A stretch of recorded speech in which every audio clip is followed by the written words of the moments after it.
चुकून एका वळणावर सहज कसे गमतीनं भेटलो, उगीच खुळा प्रेमाचा खेळ आपोआप एक खेळलो.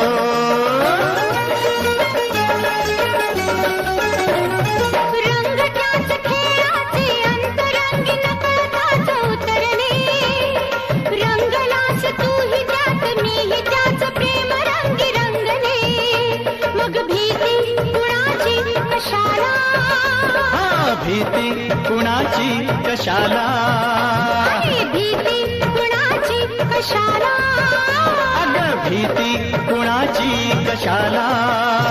ना सांगताच आज हे कळे मला, कसा जीव माझा तुझ्यामध्ये गुंतला.